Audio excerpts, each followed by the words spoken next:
नमस्कार, welcome to exam सार। आज है 5 जून 2022 और 5 जून 2022 की जितनी भी डेली इम्पोर्टेंट न्यूज़ है उन सबको कवर करेंगे हम एमसीक्यू के रूप में। अगर आप हमारे चैनल पर नए हैं तो चैनल को सब्सक्राइब करें, बेल आइकन को ज़रूर दबाएं क्योंकि हम जब भी कोई नया वीडियो अपलोड करते हैं तो उसका नोटिफिकेशन आप तक पहुंच जाए। वीडियो को लाइक करें, अपने फ्रेंड्स के साथ शेयर करें। चलिए शुरुआत करते हैं आज के करंट अफेयर्स की क्वेश्चन नंबर 1 के साथ। और क्वेश्चन नंबर 1 है, हाल ही में किसके द्वारा fit India freedom rider cycle rally का शुभारंभ किया गया? Option 1 Sarbananda Sonowal, option 2 Anurag Thakur, option 3 Jyotiraditya Scindia, option 4 Arjun Munda. तो fit India freedom rider cycle rally का जो उद्घाटन किया है ये किया है खेल मंत्री अनुराग ठाकुर ने। तो इसका सही उत्तर होगा ऑप्शन 2 अनुराग ठाकुर। 3 जून को मनाया जाता है विश्व साइकिल दिवस और उसी मौके पर अनुराग ठाकुर द्वारा इस रैली का शुभारंभ किया गया। कहाँ से किया गया है? तो ये दिल्ली से किया गया है इस रैली का शुभारंभ। और अनुराग ठाकुर जो हैं वो युवा मामलों और के मंत्री और खेल मंत्री हैं।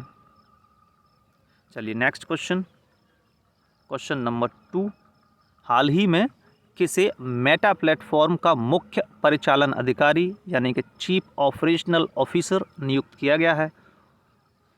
ऑप्शन 1 है Sheryl Sandberg, option 2 Mark Zuckerberg, option 3 Javier Olivan, option 4 Sundar Pichai. तो मेटा प्लेटफॉर्म का मुख्य परिचालन अधिकारी यानी कि चीफ ऑपरेशनल ऑफिसर नियुक्त किया गया है शेरिल सैंडबर्ग को। चलिए इस प्रश्न के बारे में और जानकारी देख लेते हैं। ये जो फोटो में आपको लेडी दिख रही हैं ये हैं शेरिल सैंडबर्ग और जो मेटा प्लेटफॉर्म है उसकी चीफ ऑपरेशनल ऑफिसर ये बनी हैं। और मेटा प्लेटफॉर्म क्या है? तो पहले फेसबुक था और फेसबुक का आजकल जो नाम है वो मेटा हो गया है। इसके सीईओ कौन है? Chief executive officer mark Zuckerberg है और फेसबुक का नया नाम आजकल मेटा है और फेसबुक की स्थापना हुई है 2004 में। तो ये हैं शेरिल सैंडबर्ग। चलिए नेक्स्ट क्वेश्चन की तरफ बढ़ते हैं।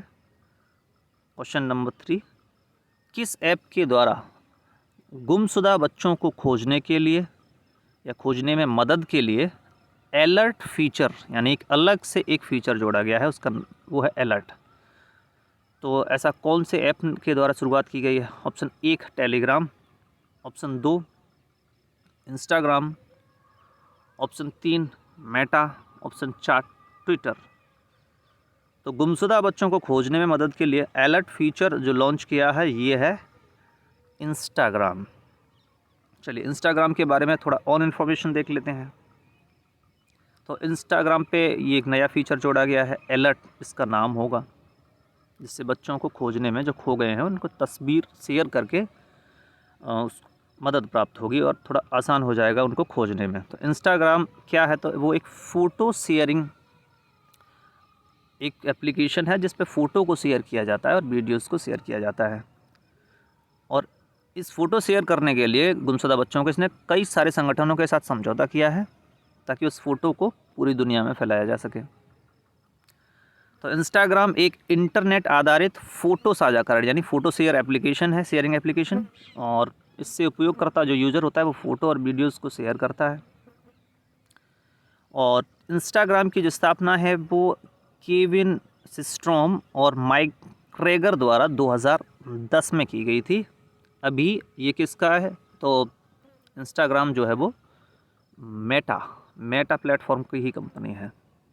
चलिए नेक्स्ट क्वेश्चन की ओर बढ़ते हैं। क्वेश्चन नंबर 4, हाल ही में इसरो के अध्यक्ष डॉक्टर एस सोमनाथ द्वारा अंतरिक्ष यान निर्माण सुविधा का उद्घाटन कहाँ किया गया है? तो सोमनाथ अंतरिक्ष यान निर्माण सुविधा, ऑप्शन 1 है Orissa, option 2 Tamil Nadu, option 3 Karnataka, option 4 Andhra Pradesh. तो डॉक्टर एस सोमनाथ द्वारा अंतरिक्ष यान निर्माण सुविधा का उद्घाटन किया है कर्नाटक में। तो इसका सही उत्तर होगा कर्नाटक। तो कर्नाटक औद्योगिक क्षेत्र विकास बोर्ड एयरोस्पेस पार्क ये कर्नाटक में है, यहाँ इसकी शुरुआत की गई है। इसरो की स्थापना कब हुई है? तो 15 अगस्त 1969 को। ये डेट भी आपको याद रखनी है, बहुत महत्वपूर्ण है। हेडक्वार्टर इसरो का बंगलुरु में है, कर्नाटक, और अध्यक्ष इसके कौन है? तो इस समय पे हैं एस सोमनाथ। चलिए नेक्स्ट क्वेश्चन की ओर बढ़ते हैं।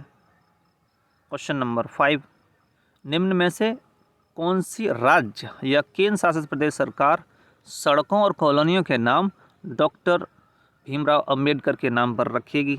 तो ऑप्शन 1 है दिल्ली सरकार, ऑप्शन 2 पंजाब सरकार, ऑप्शन 3 मध्य प्रदेश सरकार, ऑप्शन 4 राजस्थान सरकार। तो कॉलोनी और सड़कों के नाम डॉक्टर अंबेडकर के नाम पर रखने की जो घोषणा की है वो की है दिल्ली सरकार ने।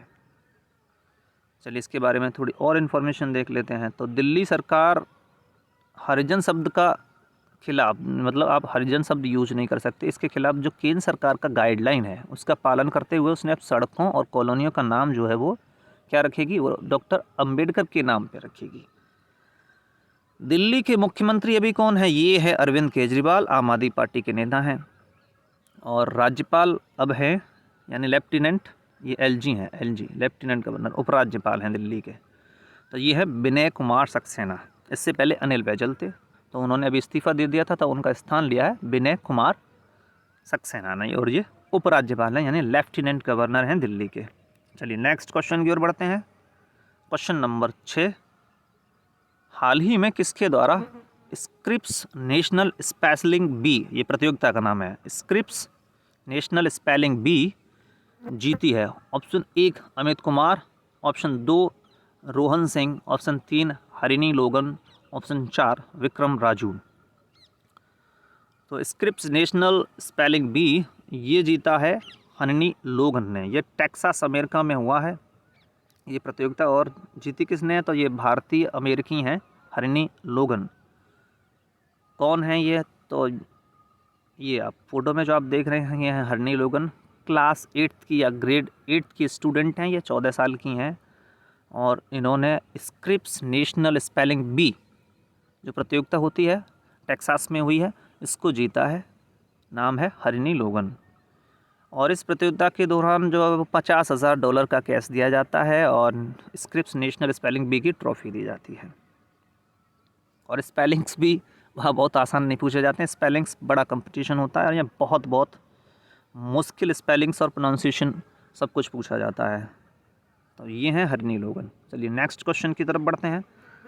क्वेश्चन नंबर 7, हाल ही में केंद्रीय शिक्षा मंत्री द्वारा निम्न में से कौन से स्कूल बनाने की घोषणा की है, यानी भविष्य में ये स्कूल बनाने जाने हैं? ऑप्शन 1 है पीएम श्री स्कूल, ऑप्शन 2 है आत्मनिर्भर स्कूल, ऑप्शन 3 है पीएम मॉडल स्कूल, ऑप्शन 4 है कि इनमें से कोई नहीं। तो केंद्रीय शिक्षा मंत्री द्वारा पीएम श्री स्कूल बनाए जाने की घोषणा की है, यानी कि ये प्लान है आगे ये जो है वो नेशनल एजुकेशन पॉलिसी के तहत भविष्य में पीएम श्री स्कूल बनाए जाएंगे। चलिए देखते हैं कि इसके बारे में क्या खास बातें हैं। तो केंद्रीय शिक्षा मंत्री, और शिक्षा मंत्री कौन है? ये है धर्मेंद्र प्रधान। इनके द्वारा इसका प्रस्ताव रखा गया है।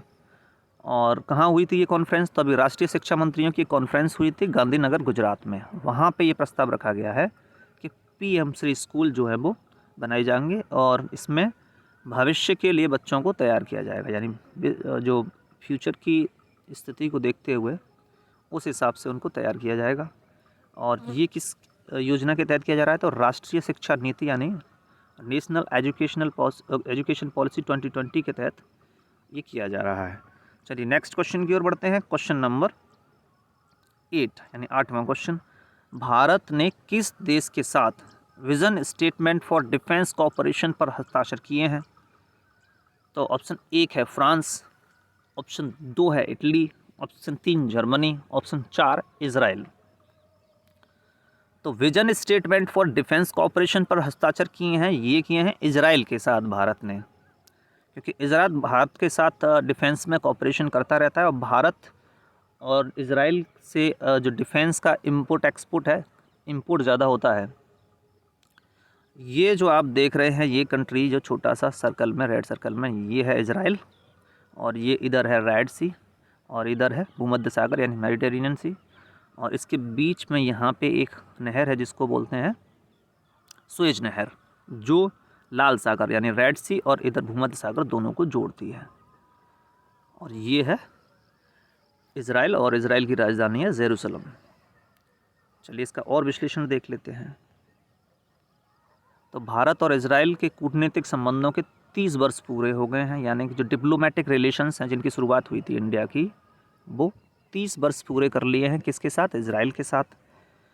तो इसी मौके पर vision statement for defence cooperation पर हस्ताक्षर हुए हैं, और राजधानी जो है वो यरूशलेम है इज़राइल की, और यहाँ के वर्तमान में जो प्रधानमंत्री हैं, PM हैं, वो हैं Naftali Bennett.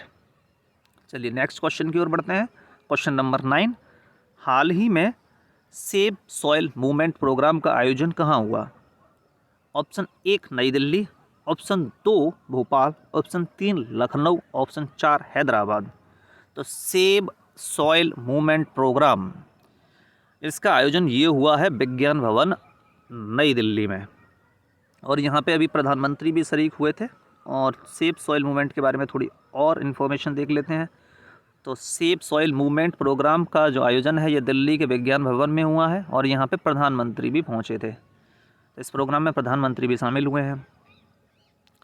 Save soil movement एक ग्लोबल इनिशिएटिव है, यानी एक वैश्विक पहल है, और ये सॉइल के बारे में जागरूकता फैलाएगी, और जो सॉइल डिग्रेड हो रहा है लगातार, इस बारे में लोगों के बीच में एक अवेयरनेस बढ़ाने का काम करेगी। तो ये एक ग्लोबल इनिशिएटिव है जिसकी शुरुआत भारत के द्वारा की गई है। ये खबर बताई है प्राइम मिनिस्टर ऑफिस यानी PMO ने। चलिए नेक्स्ट क्वेश्चन की ओर बढ़ते हैं। क्वेश्चन नंबर 10, ये है आज का आखिरी सवाल। हर वर्ष विश्व पर्यावरण दिवस मनाया जाता है। ऑप्शन 1 3 जून, ऑप्शन 2 4 जून, ऑप्शन 3 5 जून, ऑप्शन 4 5 मई।